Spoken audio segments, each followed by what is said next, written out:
ഇന്ന അദാബ റബ്ബിക ലവാഖി. ഖുർആന്റെ ആയത്തുകൾ അദ്ദേഹത്തിന്റെ മനസ്സിൽ നിന്ന് നിറകലിക്കാൻ തുടങ്ങി. വത്തൂരി തൂരി സീനാ പർവ്വതത്തെ കൊണ്ട് തന്നെയാണ് സത്യം. വകിതാബിൻ മസ്തൂർ, വിതറപ്പെട്ട ഈ ഗ്രന്ഥത്തെ കൊണ്ട് തന്നെയാണ് സത്യം. അല്ലാഹുവിന്റെ ഖുർആൻ ഓടുന്നു. ഉമർ റളിയല്ലാഹു തആല ഒട്ടകപ്പുറത്ത് നിന്ന് ഒട്ടകത്തെ പിടിച്ചു നിർത്തി അല്ലാഹുവിന്റെ ഖുർആൻ കേൾക്കുകയാണ്. അദ്ദേഹം വല്ലാതെ ശ്രദ്ധയോടെ കേട്ടിരിക്കുമ്പോ ചുറ്റും ഭയാനകരമായ നിശബ്ദത. ഈ രാത്രിക്കും സഹോദരങ്ങളെ നിർണായകമായ പങ്കുണ്ട്. വിശാലമായ രാത്രി, ഒരു കുചി വീടിന്റെ ശബ്ദം പോലും കേൾക്കാനില്ല. ആ നിശാലമായ നിശബ്ദതയിൽ ഉമർ റളിയല്ലാഹു അൻഹു ഖുർആൻ കേട്ടു. അവസാനം ആ ഗ്രാമീണൻ ഓതുകയാണ്, ഇന്ന അദാബ റബ്ബിക ലവാഖി, ഇന്ന അദാബ റബ്ബിക ലവാഖി. നിന്റെ അല്ലാഹുവിന്റെ ശിക്ഷ ഇതാ ഇറങ്ങാൻ പോകുന്നു.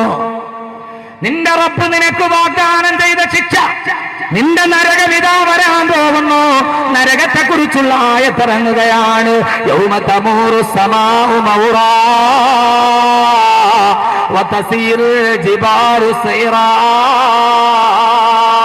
ശ്രദ്ധിച്ചു കേട്ടുകൊള്ളുക ചെറുപ്പക്കാരാ. അന്ന് പർവ്വതങ്ങൾ പല കഷണങ്ങളായിട്ട് പൊടിക്കപ്പെടും. അന്ന് ഈ ഭൂമി തകർന്ന് തരിപ്പണമാകും. അന്നാണ് കളവാക്കിയവർക്ക് നാശമുണ്ടാകുന്നത്. നരകത്തെ കളവാക്കിയവർ, അഹമ്മദ് കബീർ ബാക്കവി നരകം രാവിലെയും വൈകുന്നേരവും നിലവിളിക്കുമെന്ന് പറയുമ്പോ ശാസ്ത്രത്തിന്റെ പുറന്തോടിന്റെ ഉള്ളിലിരുന്നിട്ട് കളിയാക്കിയവർ, അത് ഞങ്ങൾ ഇതേവരെ കേട്ടിട്ടില്ലല്ലോ.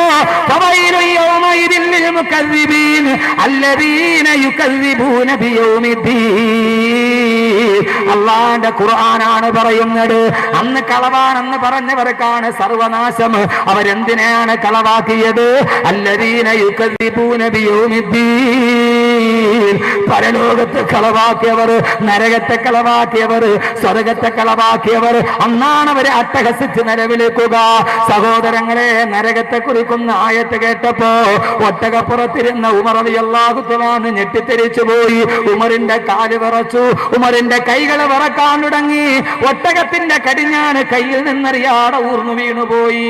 ഇതേപോലെ വിശാലമായ നിശബ്ദതയുള്ള ഒരു രാത്രി, ഒരു ചീവീടിന്റെ മർമര ശബ്ദം പോലുമില്ലാത്ത ഒരു മരുഭൂമിയിൽ നരകമെന്ന വാക്ക് കേട്ടപ്പോ, അള്ളാന്റെ ശിക്ഷ എന്ന വാക്ക് കേട്ടപ്പോ ലോകത്തെ മുഴുവനും കിടുകിടാ വിറപ്പിച്ച ഖലീഫയുടെ കൈകൾ വിറച്ചു.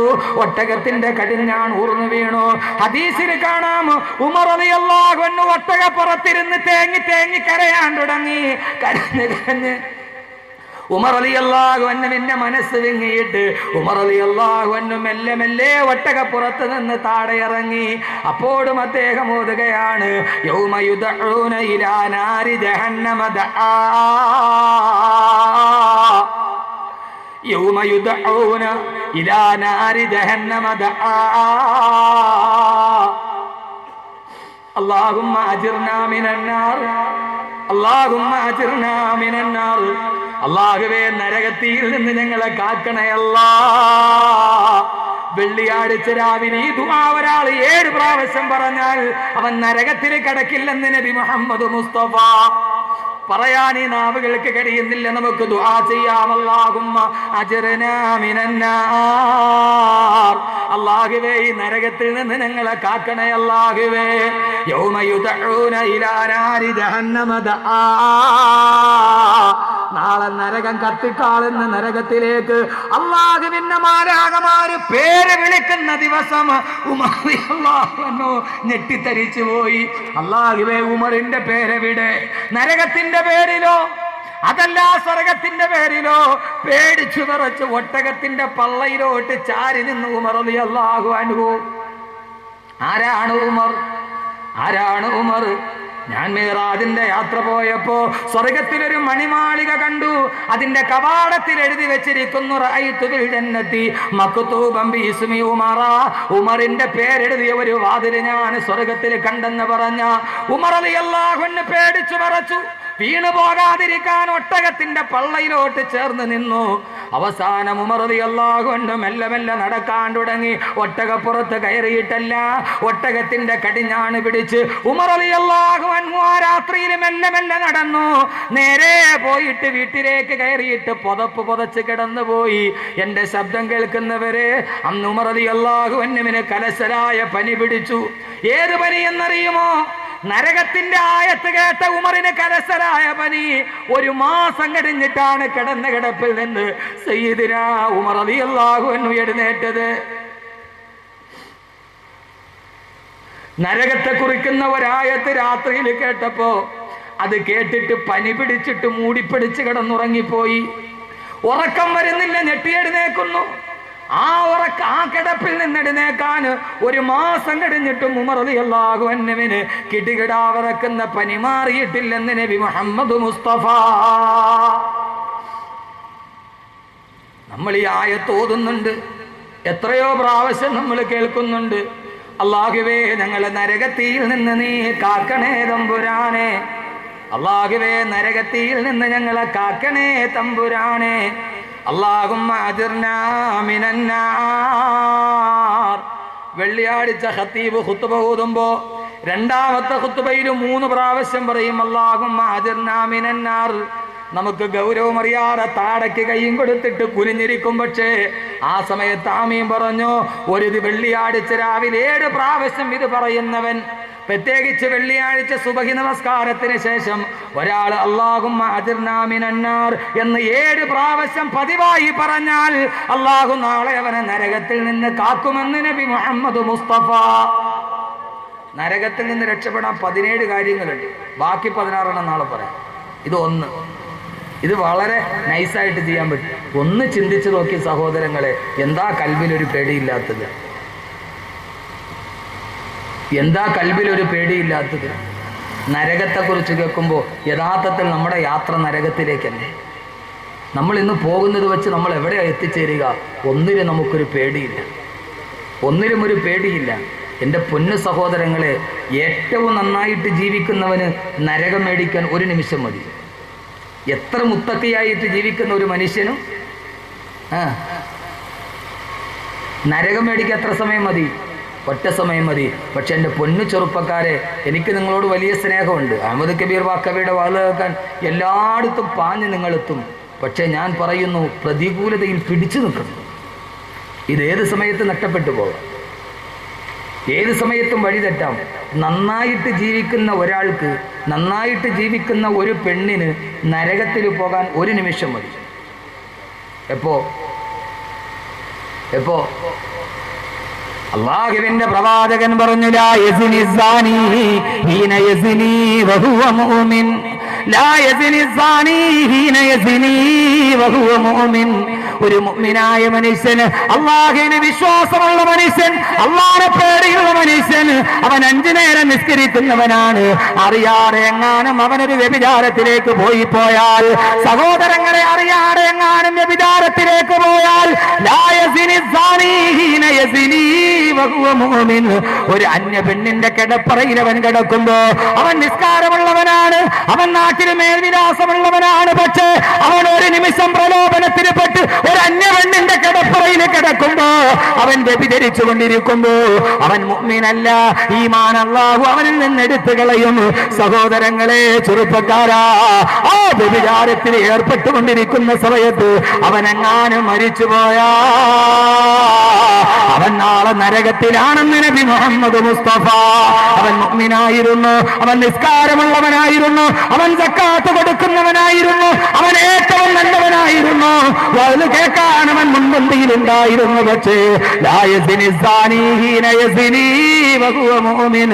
സിനാ ചെയ്യുമ്പോ, വ്യഭിചരിക്കുമ്പോ, ഒരു അന്യപെണ്ണിന്റെ അടുത്തവൻ കടപ്പുറ പങ്കിടുമ്പോ അല്ലാഹ് അപ്പോൾ അവന്റെ ഈമാൻ ഊരി മാറ്റിക്കളയും. ഈമാനുള്ളവനത് ചെയ്യാൻ കഴിയില്ലല്ലോ. ആ കടപ്പിറങ്ങാനും ആ കിടപ്പിലെങ്ങാനും മരിച്ചുപോയാ എങ്ങനെയാ സഹോദരങ്ങളെ ചിന്തിക്കുന്നത്? ആ കിടപ്പിലെങ്ങാനും മരിച്ചുപോയാ 4 മാസങ്ങൾക്ക് മുമ്പ് തൃശൂർ ജില്ലയിലെ ചാവക്കാട് ലോഡ്ജിൽ ഒരു ചെറുപ്പക്കാരൻ റൂമിൽ മരിച്ചു കിടന്നു.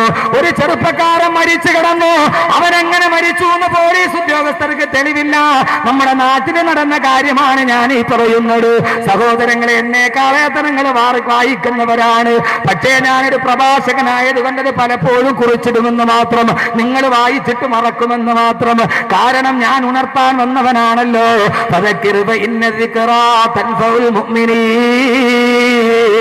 നടന്ന കാര്യങ്ങളൊക്കെ ഒന്ന് ഓർമ്മിപ്പിച്ചു കൊടുക്കും നബിയെ. കേൾക്കുന്നവർക്ക് അതിലേക്ക് പോകാതിരിക്കാൻ കഴിഞ്ഞാലോ? ഒരു പ്രഭാഷകനായതുകൊണ്ട് ഞാൻ ഓർമ്മച്ചപ്പിന് കുറിച്ചിടുമെന്ന് മാത്രം. പോലീസ് ഉദ്യോഗസ്ഥർ വന്ന് എങ്ങനെ കൊന്നെന്നറിയില്ല. വിഷം കുടിച്ചിട്ടില്ല, അവൻ തൂങ്ങി മരിച്ചിട്ടില്ല, അവനെ ആരും മർദ്ദിച്ചിട്ടില്ല, അവന്റെ ശരീരത്തിൽ ഒരു പോറൽ പോലുമില്ല. സഹോദരങ്ങളെ, കൊലപാതകം എങ്ങനെ? അവൻ സയനൈഡ് കഴിച്ചിട്ടല്ല, അവന് വാഹനാപകടം സംഭവിച്ചതല്ല, അവന്റെ ശരീരത്തിലെ ഒരു രോമം പോലും പൊടിഞ്ഞു പോയിട്ടില്ല. പക്ഷേ അവസാനം കാതകനാരെന്നറിയുമോ? കാതകനല്ല, കാതകയാണ്. അവന്റെ കൂടെ മുറിയെടുത്ത ഒരു പെണ്ണ്, 3 മക്കളും ഒരു ഭർത്താവുമുള്ള വീട്ടിലെ പെണ്ണ്. ആ പെണ്ണിനെയാണ് അറസ്റ്റ് ചെയ്തത് പിറ്റേ ദിവസം പത്രത്തിൽ. എന്താണെന്നറിയോ? അള്ളാന്റെ റസൂല് പറഞ്ഞത് കേൾക്കുക. എന്താണെന്നറിയോ? അവൻ എങ്ങനെ മരിച്ചെന്നറിയുമോ? സഹോദരങ്ങളെ, ആ പെണ്ണ് പോലീസിനോട് പറഞ്ഞ മൊഴി എന്റെ ഭാഷയല്ല, നിങ്ങൾക്ക് ഇഷ്ടപ്പെട്ടില്ലെങ്കിൽ മറന്നു കളയണം, അപ്പോൾ തന്നെ മറന്നു കളയണം. റസൂലുള്ളാഹിയുടെ ഒരു വാക്കിന്റെ ഗൗരവം പറയാൻ കൺമുമ്പിൽ കണ്ട ഒരു ഉദാഹരണം പറയുകയാണ് ഞാൻ. ആ പെണ്ണ് പറഞ്ഞു, ഞാൻ ഇവരുമായി മുറിയെടുത്തു, പല പ്രാവശ്യം ഞങ്ങൾ ശാരീരിക ബന്ധത്തിലേർപ്പെട്ടു, ഞങ്ങൾക്ക് പെട്ടെന്ന് പിരിയേണ്ടുള്ളത് കൊണ്ട് ക്രമത്തിലധികം ശരീരത്തിന്റെ ആരോഗ്യത്തിനപ്പുറം ജീവിതത്തിലേക്ക് ഞങ്ങൾ സുഖങ്ങളിലോട്ട് കടന്നുപോയപ്പോ ഒരു പ്രാവശ്യം അവൻ പെട്ടെന്നൊന്ന് ആഞ്ഞു വലിക്കുന്നത് കണ്ടു. പെടഞ്ഞു വീണിട്ട് അയാൾ എന്റെ കൺമുമ്പിൽ മരിച്ചുപോയി. അങ്ങനെ ഞാൻ ഇറങ്ങി ഓടി ലോഡ്ജ് മുറിയിൽ നിന്ന്. അള്ളാന്റെ റസൂല് പറഞ്ഞിലായ ഒരാൾ വ്യഭിചരിച്ചു കൊണ്ടിരിക്കുമ്പോൾ മരിച്ചാൽ, സഹോദരങ്ങളെ, ചാവക്കാടുകാരൻ സാദിഖെന്ന് പറയുന്ന ചെറുപ്പക്കാരൻ മരിച്ചത് വ്യഭിചാരത്തിന് അവന്റെ പെണ്ണിന്റെ കൂടെ കിടക്കുമ്പോഴാണ്. അല്ലാഹു പറഞ്ഞു, ഫഖദ് ഹറമല്ലാഹു അലൈഹിൽ ജന്ന, അവൻ അല്ലാഹു സ്വർഗ്ഗം ഹറാമാക്കി. അതുകൊണ്ട് സഹോദരങ്ങളെ, ചെറുപ്പക്കാരാ, എന്റെ ശബ്ദം കേൾക്കാൻ താല്പര്യത്തോടെ എത്തുന്നവരെ എപ്പോഴും ജീവിതത്തിൽ പിടിച്ചു നിൽക്കണം. ആ സമയത്തെങ്ങാനും മരിച്ചുപോയാൽ 10,000 പറ കണ്ടതും വെള്ളത്തിലാ. തടവാസ്താട് പറഞ്ഞതുപോലെ 10,000 പറ അമല് ചെയ്താലും അത് വെള്ളത്തിൽ എഴുതിയതുപോലെയാ. അല്ലാഹുവിന്റെ റസൂൽ വീണ്ടും പറഞ്ഞു, ലാ യസ്രിബു ശാരിബു ഹീന യസ്രിബു വഹുവ മുഅ്മിൻ. ഒരു കള്ളുകുടിയൻ കള്ളുകുടിക്കുമ്പോ ആ സമയത്ത് അവൻ മുഅ്മിനല്ല, അവൻ ആ സമയത്ത് കാഫിറാണ്. അവൻ ഈമാന്റെ ചൈതന്യമില്ല. ഈമാൻ ഒരു കുട പോലെ അവന്റെ തലയുടെ മുകളിൽ എഴുന്നേറ്റ് നിൽക്കും. അല്ലാഹുവിന്റെ റസൂൽ പറഞ്ഞ ഒരാൾ മദ്യപിച്ചു കൊണ്ടിരിക്കുമ്പോ ആ മദ്യപാനത്തിന്റെ ഇടയിലെങ്ങാനും മരിച്ചുപോയാ, മോനെ, സ്വർഗമുറപ്പാക്കിയവതിന് നരകം വാങ്ങിക്കാണൊറ്റ സമയം മതി. ഇതേവരെ നീ മദ്യപിച്ചവനായിരിക്കാം, ഇപ്പോൾ നീ പള്ളിയിലായിരിക്കാം. ഇവിടെ തടിച്ചുകൂടിയ ചെറുപ്പക്കാരിൽ എത്രയോ ചെറുപ്പക്കാര് നാളെ പരലോകത്തിന്റെ അഭിമാനമല്ലേ? അഹമ്മദ് കബീറിന്റെ വാക്കിന്റെ അഭിമാനമല്ലേ? പട്ടച്ചാരായം വീടിന്റെ ഉമ്മറത്തിരുന്ന് കോരി കുടിച്ച എത്രയോ ആളുകൾ ഇന്ന് അല്ലാഹുവിന്റെ പള്ളിയിൽ നിന്നിറങ്ങാറ് ഈ വിനീതന്റെ വാക്ക് കേട്ട എത്രയോ 100 കണക്കിന് ചെറുപ്പക്കാർ ഇവിടെയില്ലേ? പക്ഷേ